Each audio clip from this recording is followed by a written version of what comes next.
Welcome to the Buddy and Shane Show. Hello and welcome to the Buddy and Shane Show. We are ready to rock and roll. Huge weekend of footy. What a game. St Kilda, Melbourne. Haven't seen anything like it. Big Bud. Or should I call you Lance? How are you? Lance as well. Shane. What a finish that was. I haven't seen anything like that before. That was incredible. That is. We are going to get straight into that. Actually, no, we're not. I saw a picture of you during the week filming another ad for Kia, who are great supporters of yours. And the show. Yep. And you're with the Volk.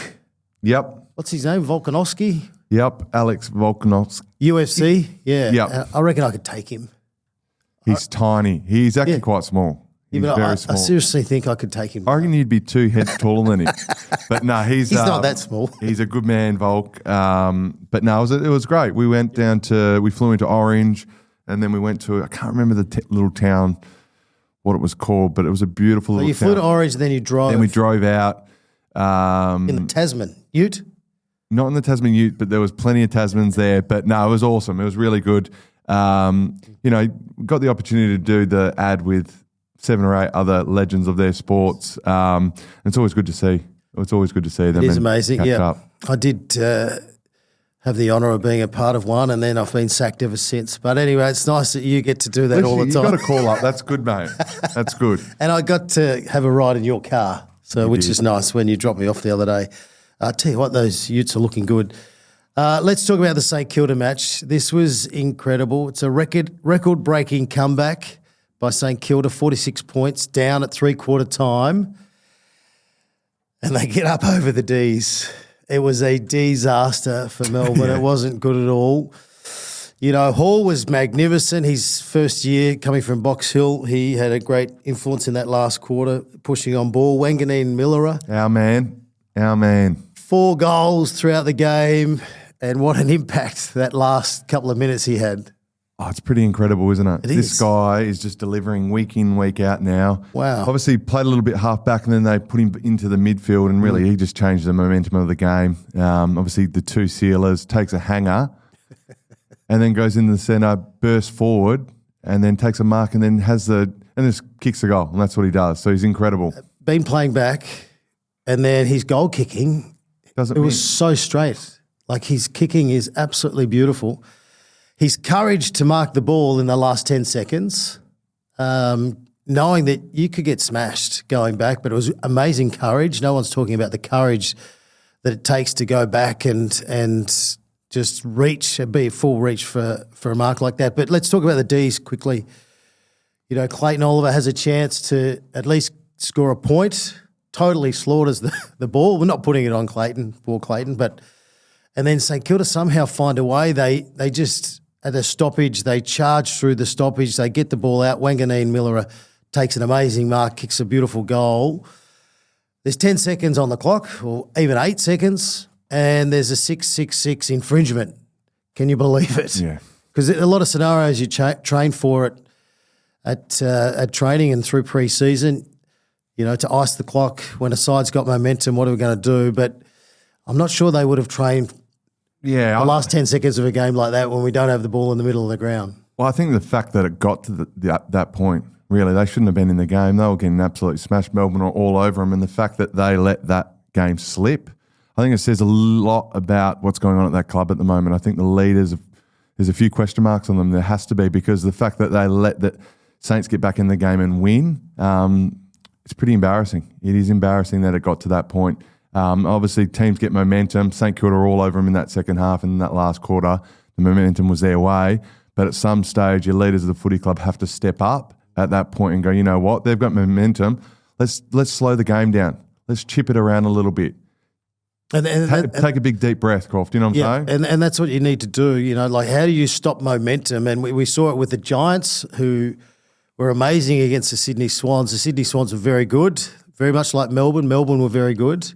And, you know, for a lot of the game, but if you have a big lapse like both teams did, you know, it was 51 points to the Giants in that third, or they won by 51 points in that third quarter, which was a tsunami. And then it was the St Kilda tsunami with what was happening. So how do you stop the momentum? You know, do you put more numbers around the footy? Yes, you do. If they're winning it through the centre bounce, do you throw the magnets around? But the coaches get a little bit scared because they go with their trusted sort of on-ball brigade. Do you push your wingers back as more defenders after the centre bounce, and then do you push the half forwards up? Do you push the centre half forward around into the defensive end and really saturate your defence? As you said, you take time off the clock. Do you play keepings off? The thing is, when you play keepings off, you got to get your hands on the footy, which they weren't able to do. But when you finally do, you got to keep taking ground. You can't go backwards all the time. Just puts you under enormous pressure. But wow, your momentum in footy is huge, isn't it? When you get that flow on, you're taking risks. That's what St Kilda were doing. They were taking risks. They were rolling the dice. They were charging forward when they could. So you sort of go away. You pretty much play like you were when you were a young kid. Just go and play footy and charge. Don't worry about the defensive end too much. Just charge. Yeah, well, I think the biggest thing is every team gets momentum. You're going to get your go. And I think you're going to have sometimes a small window of 5 to 10 minutes and capitalising on that. And, St Kilda were able to get that momentum. It's hard to stop. But that's, as I said before, that's where your leaders need to step up. Max Gawn needs to step up. Petrarca needs to step up and go, you know what, we're not going to stand for this. We're going to be better. We're going to fly the flag for the club. You just can't let that happen. But on the flip side, St Kilda, they got it done. Well done to them. Ross Lyon's teams historically haven't been good offensively. They've been a very defensive team. But what they did on the weekend shows they've got that capabilities. And I think having Nas in the midfield changes them. He's dynamic.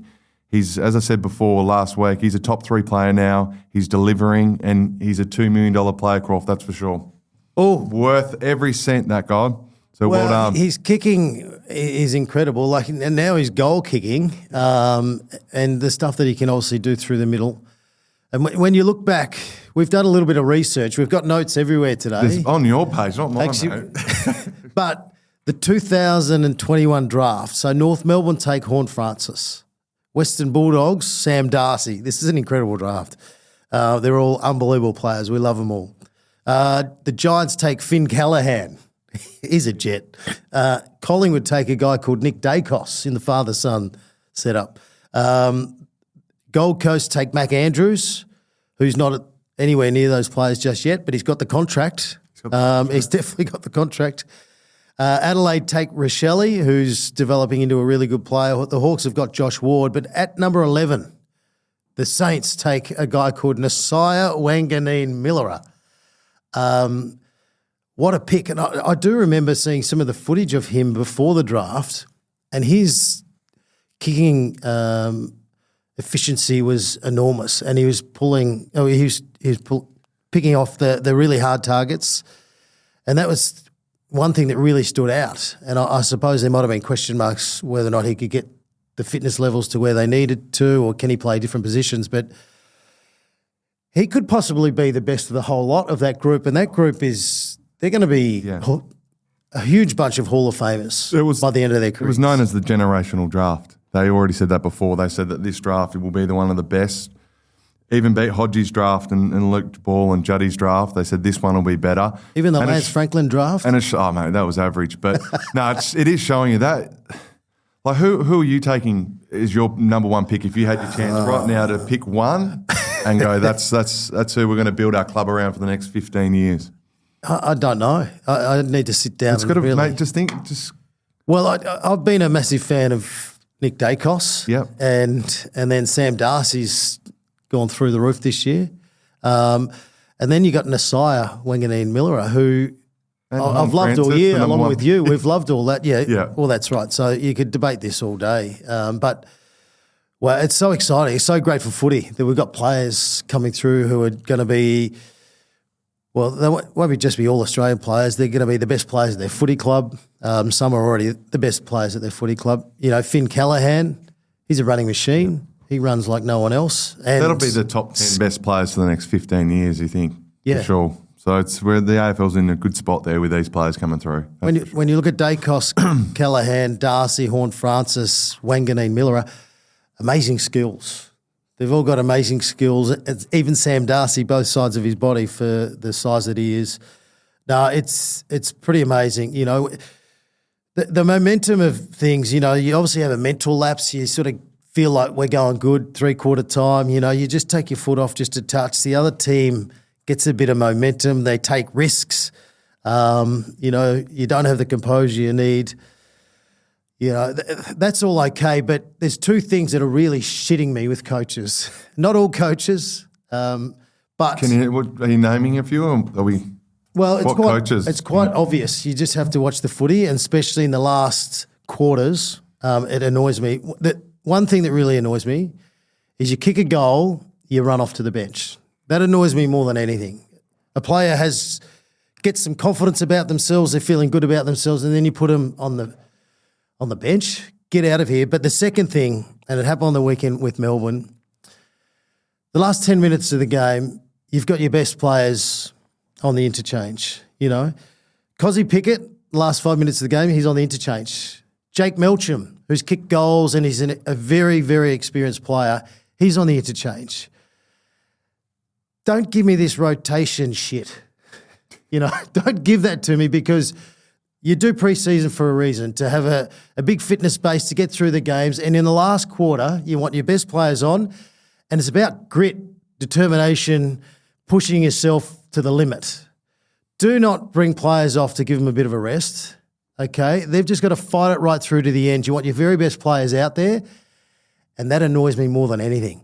You leave them out there, that's when you really hang tough, okay? Get the best out of them mentally, physically, push yourself to the limit. You've got to drag them off the field like we've been seeing with, some of the really good players. Happens every week. They can't talk after games. They're absolutely exhausted. Do not put them on the interchange. I don't know what you think about that. Well, the goal-kicking one, I'm sure you've got thoughts on that. But last quarter, who cares about the rest? I think it's a strange call. Base. It's a strange call by Goodman, really. I think you just got to be smart with that situation and go, you know what?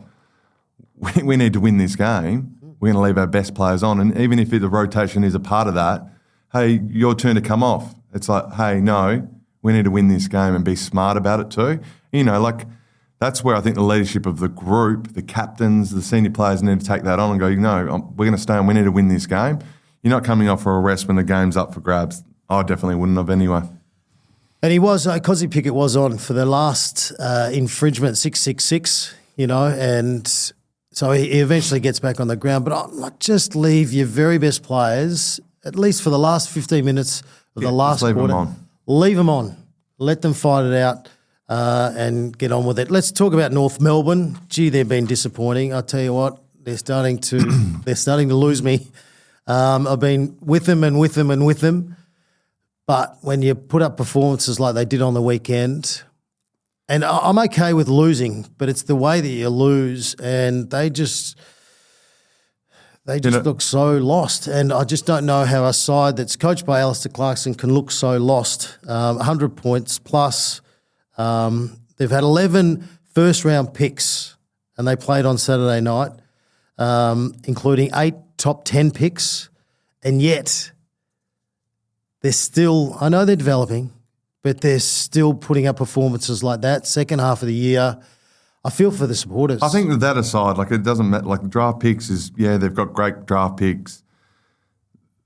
The future will be bright, hopefully.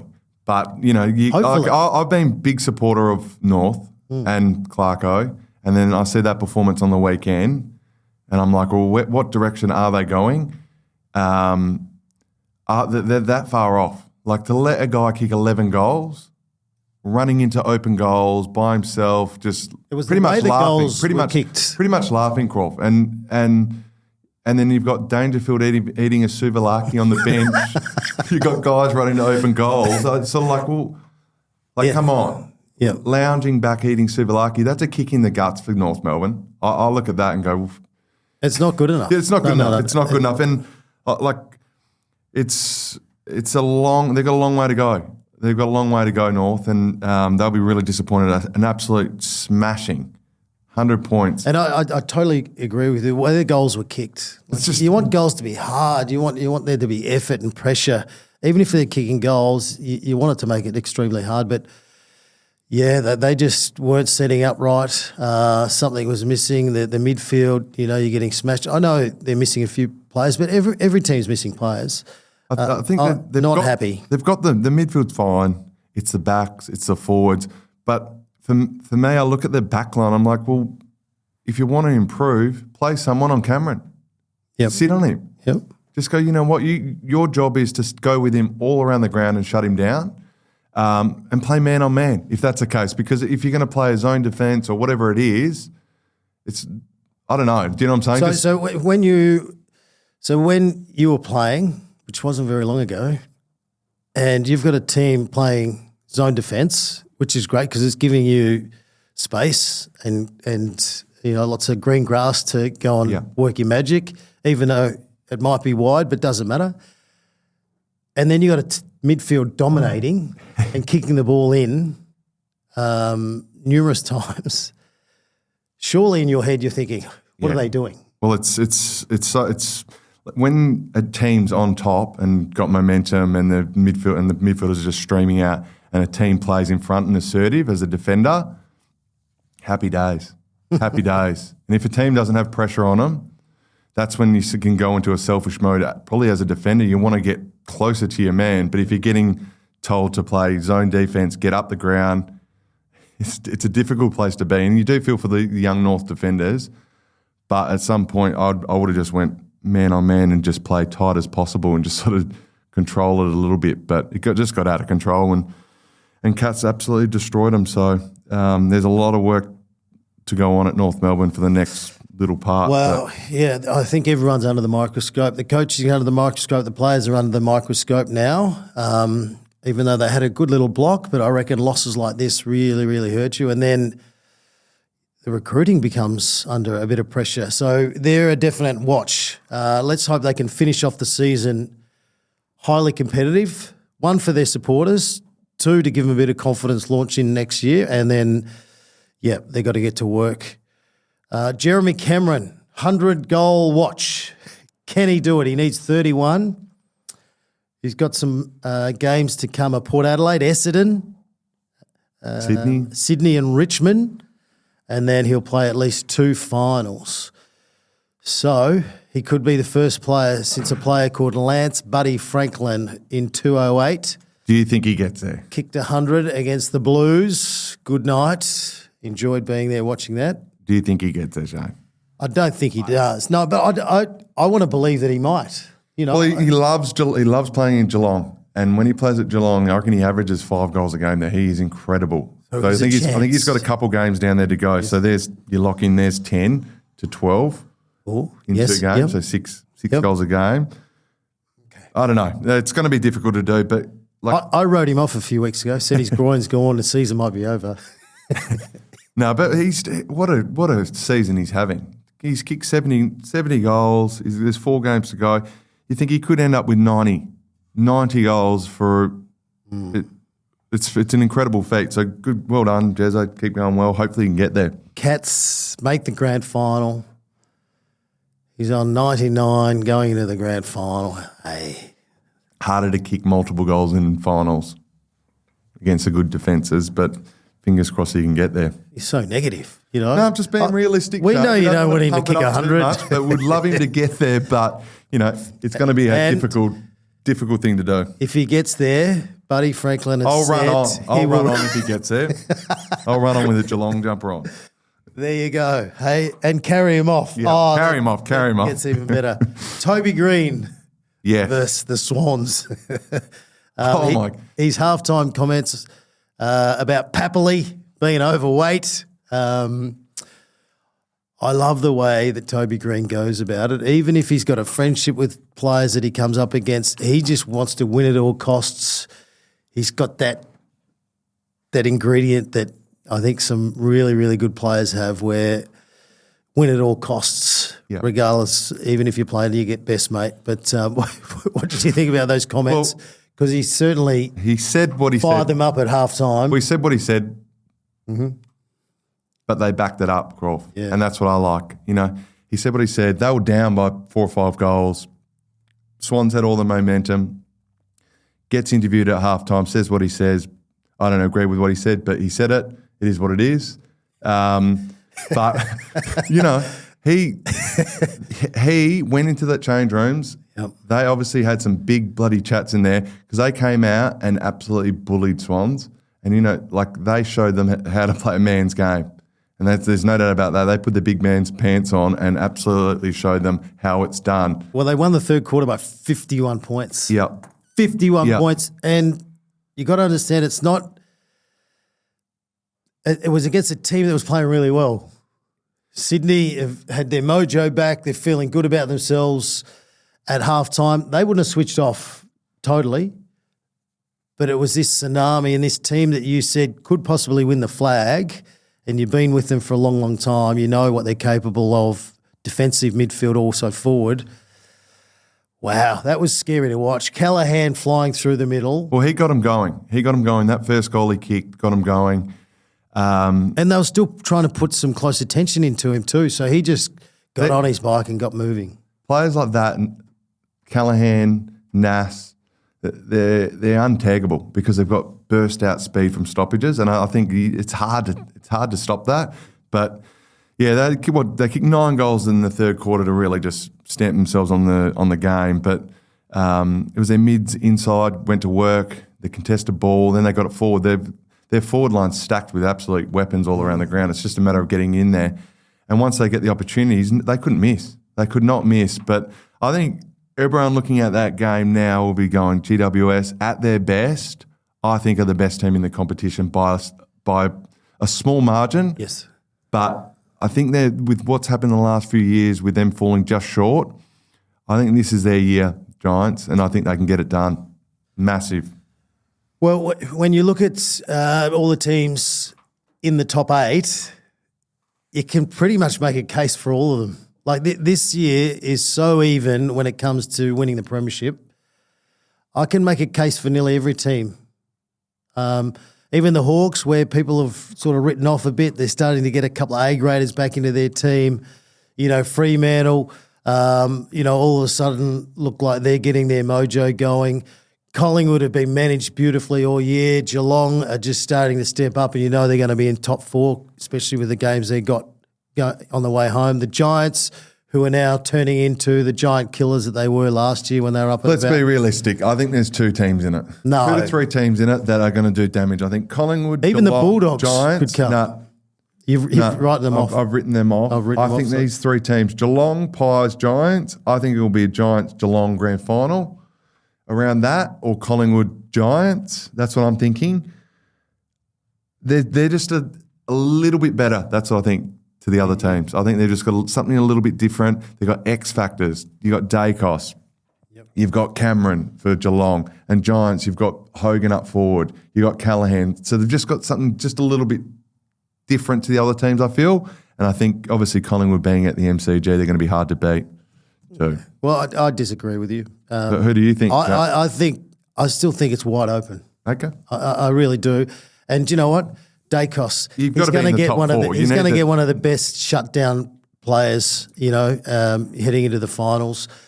Jeremy Cameron, he's not going to be able to do what he's doing against some of the younger teams. So he's going to get the very best defender. So I still think Brisbane are a chance. Gold Coast for me. They lost to Gold Coast. I don't think they're a chance, by to be honest. 50 points. But the Suns. Wow, that was huge. The Suns, they're going to play finals. Was it at home? It was at home. Oh, I thought so. Yes, of course it was home. I thought it was at home. But 66-point victory against the Brisbane Lions, okay, arch rivals. What do they battle for? Battle for the coast. No battle for the bridge, or it's Rao, Anderson, awesome years. Both All-Australian years, possibly, when you think about it. But those 2 were outstanding. Their run home, they're definitely making finals. Can they win the whole thing? And are they definitely making finals? Well, they've still got a few away games, which are always questionable. These are the games. So they got Richmond coming up this week. That could be very interesting. Is that away? Could be. If they've got to travel to Melbourne, MCG or yep.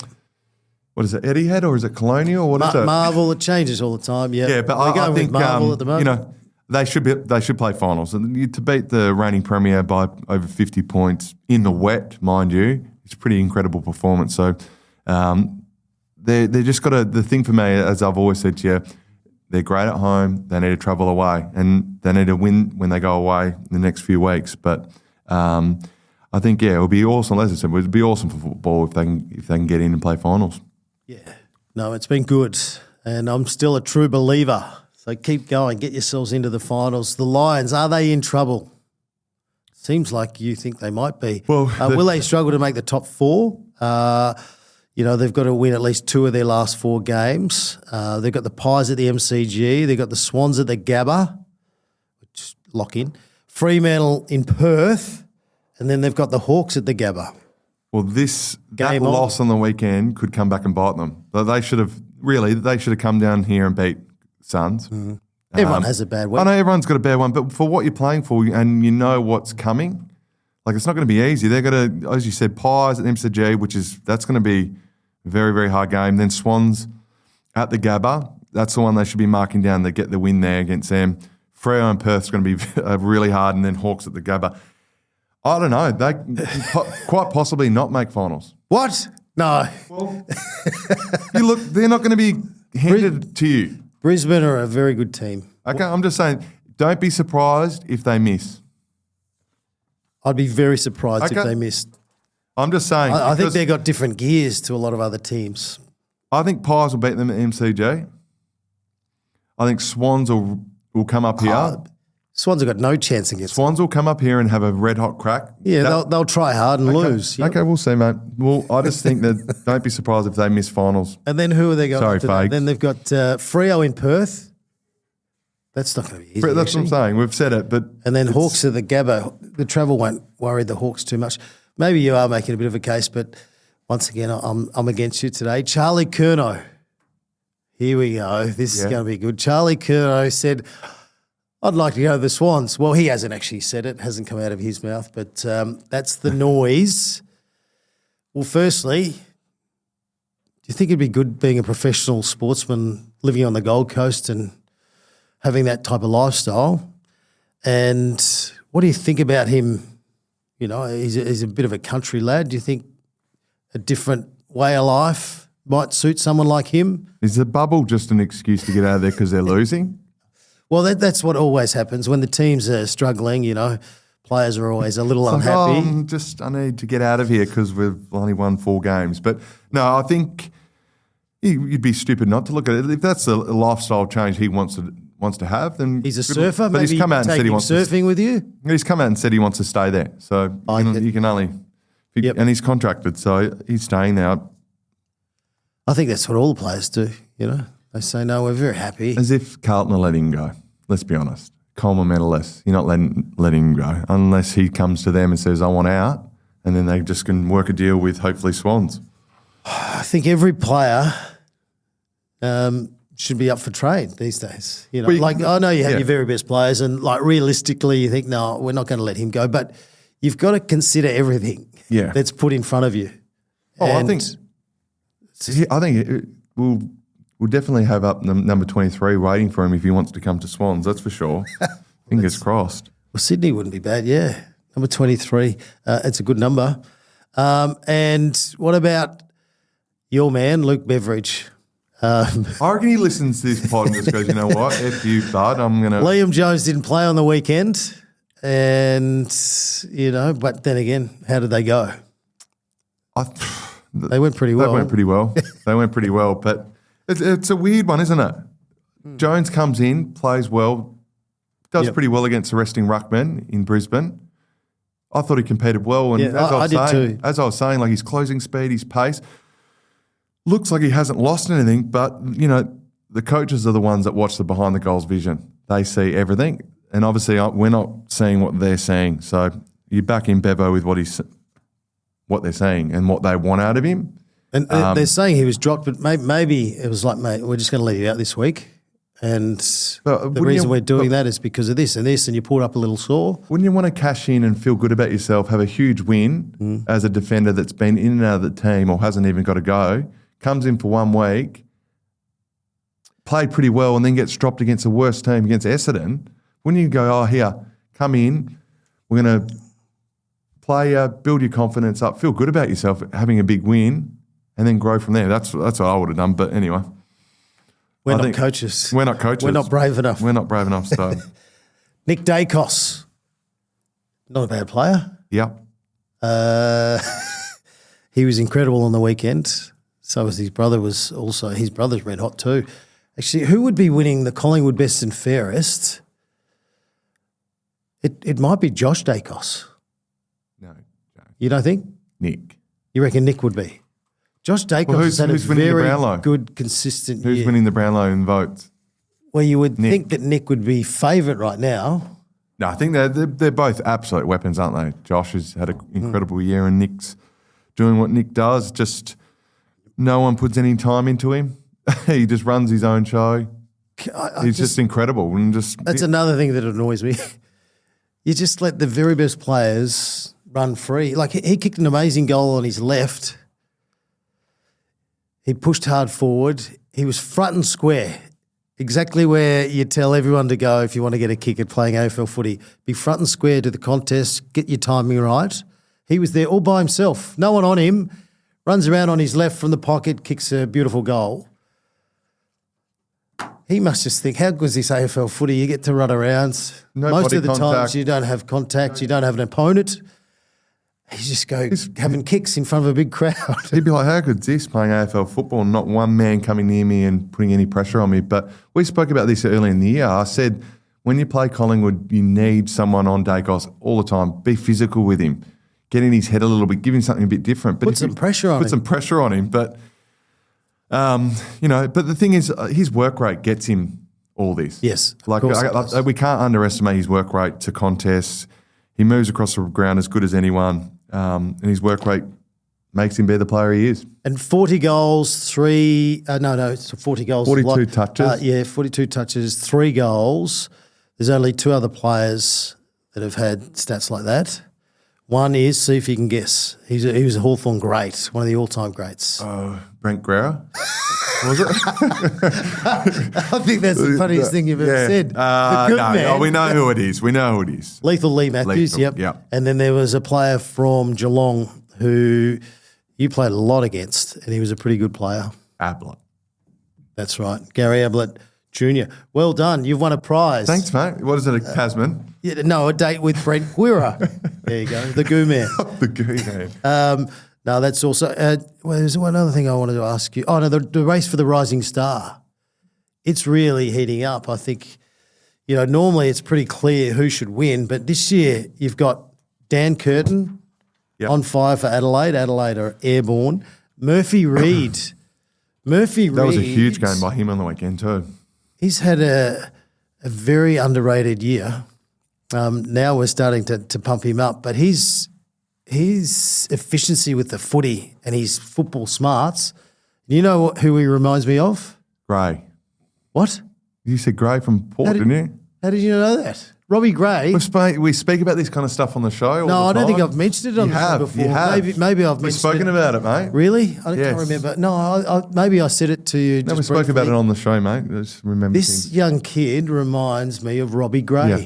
Robbie Gray was an amazing player. Wore a good number 9. Yeah. But, and you got Levi Ashcroft as well. So he should have nearly won the medal on the weekend. Who are you giving the Rising Star to right now? Probably him. I think he's continually, what he's doing for his first year is incredible. He had another 12, 13 score involvements on the weekend. Once he gets the ball, he makes you pay. And I think as midfielders, you can go in and get stats and do really well. But I think as a small half forward that gets up the ground, it's what you do with when you got ball in hand and you make the opposition hurt. And he has a lot of score involvements and he hits the scoreboard. So I think he will go very close to winning it. Okay, some rapid fire. Who's going to win the flag? GWS. You think we are on that with who's going to win the Brownlow right now? Daicos. You think Daicos? Who's going to win the Rising Star? Reid. You think Reid? Yeah. There you go. All right. Well done, mate. There you go. And yours? Who cares? No one cares. let's have a quick look at some of the games, and then we haven't pumped up the moral from the weekend. I thought you were going to bring it up at some stage. You know, what was it again? Well, it was a 6-leg moral. 6-leg. I said footy tipping has never been easier, and it got up. So we've been on fire once again. I will say some of the games though this week, like it does. I think it does show you at the moment how you've got this 5 to 6 teams that are 1 or 2 levels above the ones below them, and I think the drop off, it's big. It's big and it's real. Like some of the teams are so far off. It's going to be bigger when Tasmania comes in. No, but I think some of it's like, and it's hard to watch. It is hard to watch some games, and you know, I think the AFL will be scratching their head and going, you know what, there is a little bit of an issue with you've got the 5, 6 really good teams, and then the drop-offs. It's massive. It's massive, and some people just won't watch it. Unfortunately, that's just what happens when you're getting 100-point smashings. Like, there's better things to do than watch that. Yeah, it's like watch Happy Gilmore 2, yeah, or something like that. Actually, that's another thing. We'll do that at the end of the year. Things we can fix, because when you got games on a Friday night that are overlapping, yeah. Why are we doing this? Why would you have games overlapping, and then it just takes your focus? And if they're both a bit boring, then you totally switch off altogether. If you've got the derby, big game, GWS versus Sydney, huge. Oh, massive. And they Is want that to the grow biggest game in the competition? And they want to grow the game in Sydney and get kids to all the games at GWS. They don't even put it on live television. They put the Essendon game on. Essendon gets smashed by Bulldogs by 100 points. People have to go on Fox. It's just like, what about those people in Sydney that want to watch a live game? Can't even tune in. No, they've got a bit of work. Do you know what I'm saying? There. No, like I think they just need to make a big choice there and just go, you know, we're not going to put the Essendon game on. I think you should never have games competing against each other, because you've got Thursday, Friday, Saturday, Sunday. You should never have them overlapping at all. And don't give me any excuses. It was a good game. Shouldn't Watch happen. that Essendon Bulldogs game though, wasn't it? It's pretty fun. Oh, it was riveting. It was riveting stuff. Anyway, we're solving all the AFL's problems. I know, sorry. Don't overlap the games. And the worry is too, when Tasmania comes in, like, you know, just the focus around all the games and the quality is going to be a little bit of an issue. Well, there could be, you know, think when that team comes in, it could be 150 points every week losses. That's what you probably unless they're going to get Daicos down there, buy Sam Darcy. Like, to build that club, it's going to take a lot of work and a lot of money. But then you're going to be looking at the draft. Look how long it took GWS at Gold Coast to build. It takes years and years and a lot of smashings. Unless they're going to pay big bucks to steal players out of their clubs, it's going to take a long time, and there's going to be an issue there too. I've got an idea for them though. I said, because they're going to have a roof and it's going to be a nice, intimate sort of, you know, feel about it. When they're kicking one way, put the air conditioners on. So it's a 2 or 3 goal wind, and then just turn it off for when the opposition have it that way, and then 3/4 time. Okay, maybe not. But he's not happy with that. No, anyway, good initiative. You're listening to the Buddy and Shane Show for AIA Australia, a life, health and wellbeing insurer with a commitment to helping Australians lead healthier, longer, better lives. Yeah. Hey, we'll quickly have a look through some of the games. Hawthorn, 24-point victory over the Blues. It was a good first quarter. They kicked 6. They got the job done. Well done to Sam Docherty in his last game. And he's had a great career, and he's had a lot of challenges. He's very much loved by all his teammates. So well done to Sam. I don't know if you've had much to do with Sam or come across him at all. Probably not, being in a different state. But no, well done, and we wish him all the best. But yeah, what an amazing servant for Carlton, loyal. Obviously, been through his challenges throughout his career and being able to bounce back. But yeah, great to see him have such a wonderful journey, and all the best with his life after football, hey Shane? One big question I want to ask you is Hawthorn starting to get a few players back. Chol, Lewis, Gunston and Deere, can you play them all in the forward line? Would you try and play them all in the forward line, or does one have to miss? I've got a theory. Yes. I've got a theory, and this could be controversial, but personally, I know that Gunston's had a huge year. No. He's Your mate, he's going to be on the phone to you. What? You're saying sit out? No, maybe for one game. Just to give him another look and just play around with it a little bit. Gunston has a week off. Put Chol, Lewis, Deer in there, just have a look at it, and obviously bring Gunston back. But does he get a week off just to rest? Because he's played some long minutes. Yes. He's had a big. He's pretty much carried that forward line. He has. He has carried that forward line. He's kicked over 40 goals. So maybe it's time for Gunno to have a bit of a rest. Just have a look at it. I like that. Have a look at Chol, Lewis, Deer. It is the future, but obviously Gunston needs to play there, but he needs a rest very soon. But I think having a look at those three, go about it, will be good. But I think Chol needs to come back in. Yes, he will. He needs to come back in. But maybe out of all of those ones, you think Deer would probably miss. Oh, gee. In a final. And because I think the coach really likes Lewis and his big, strong body. He's a beautiful kick for goal. And I wouldn't be surprised if he tries them all in one game. Puts them all in when he knows the conditions are going to. Well, possibly. Well, you think. But Deer's very mobile. Gunston, he's a bit of a hybrid. He can do all sorts of stuff. And then you got Chol and Lewis. But even Chol has got that great agility when he's really on. And then Lewis becomes that real. If I'm looking at that and I'm a defence and you've got those four out there, I'm thinking, happy days, let's run this ball out because they're too. How are you going to run it out when they're marking it? I'm just saying, too top heavy. Four doesn't work, Shane. Well, do you know what? You don't know it until you try it. Bulldogs, they smashed the Bombers. We've touched on that, 93 points. Well done to the Bulldogs. Darcy and Norton kicking 13 goals between them. Freo smashed the Eagles. They were very good. Young, he's just come back in the side. He's a wonderful player. He kicked 3. He won the Glendinning medal. Harley Reid's injured himself. Would you sit him out for the rest of the year? Not worry about bringing him back? Syndesmosis, he's done for the year.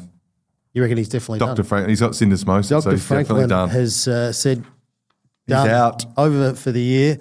Rest him up. He's had a great year. I think he's done a lot of good stuff, plenty of the footy, kicked some great goals, and, just really focus on next year if he's going to be at the West Coast Eagles or Essendon or Hawks. But anyway, it'll be an interesting watch. Collingwood, they were very good winners.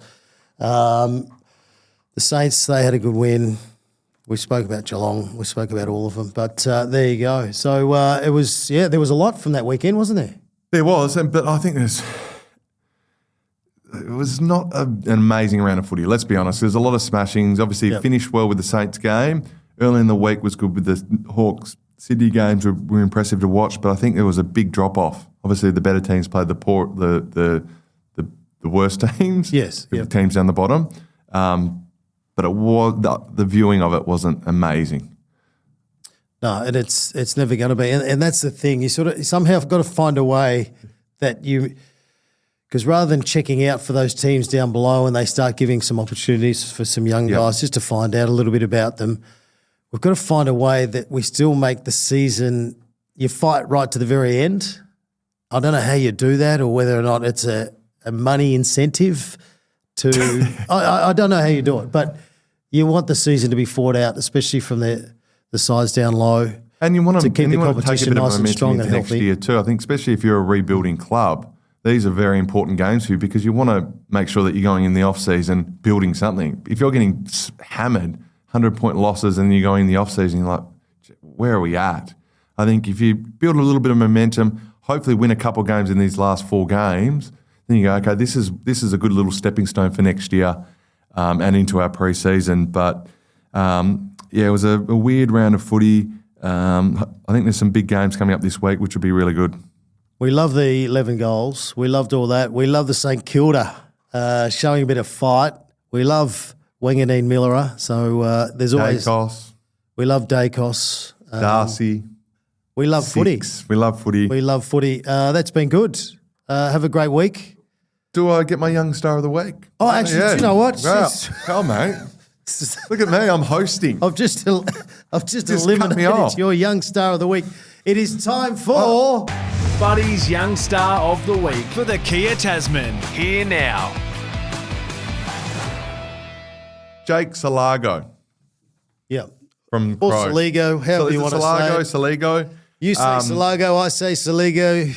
It's a bit like you say Salado, I say Anyway, he's had an incredible season. He had another he's a good player, tough. 35 touches. Did he? Inside mid. He's, as I said, he's had a really incredible season. Obviously, he's in a good team, got good leaders around him, and he's just doing what he's got to do. But he was in the 2021 draft. He was picked 36.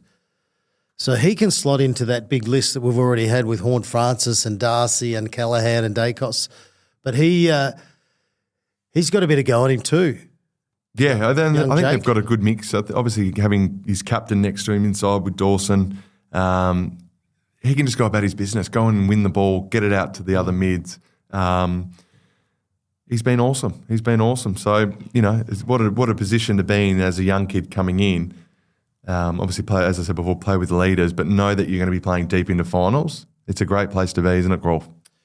Actually, we didn't speak about them winning the flag, Adelaide. Oh, that's going to be a bit controversial. You still... No, I'm not a believer, mate. Not yet. No, still not, even if they're second on the ladder or third, wherever they are. Playing well. Adelaide supporters won't like that. But do you know what? You got to call it as you see it. But yes, we want to see them finals time. We want to see them win a final first before we start saying that they're going to win the flag. Buddy's young star of the week was thanks to the Kia Tasman, the most Australian Kia ever developed. That would be developed. Built tough, tested hard, and ready for anything. Whether you're hauling, towing, or taking the road less travelled, the Tasman is made for the job. The Kia Tasman, it's here now. You'll see Buddy Franklin on a new ad coming up very, very soon. What are you actually doing in the ad? Acting. Lance Pitt, they called me. Lance Pitt. Lance Pitt. There you go. I like it. All right. Oh, no, I was painting. That's what I was doing. You were painting? I was painting. You've seen me paint my house before, remember? I have. And your son splashed the walls? He did. He painted a wall that can't be fixed because it's a sand wall made out of this special sand flown in from Italy. Yeah. Anyway, let's not talk about that. Hey, tune in Thursday. Thursday's show's got a real bit of momentum. I've got a big moral. Okay. Big. So if your footy tipping's tight and you want the difference, I'm telling you, this is Buddy incredible. Franklin is the incredible. difference. I can't even believe it. If you tell me Port Adelaide against Geelong, seriously. No, I can't even believe what I'm saying. I'm going to lose my crap, very much like the guys running off after they kick a goal and your good players on the bench in the last 15 minutes of a game. Do better, coaches. See you Thursday. See you, mate. See you, Shane.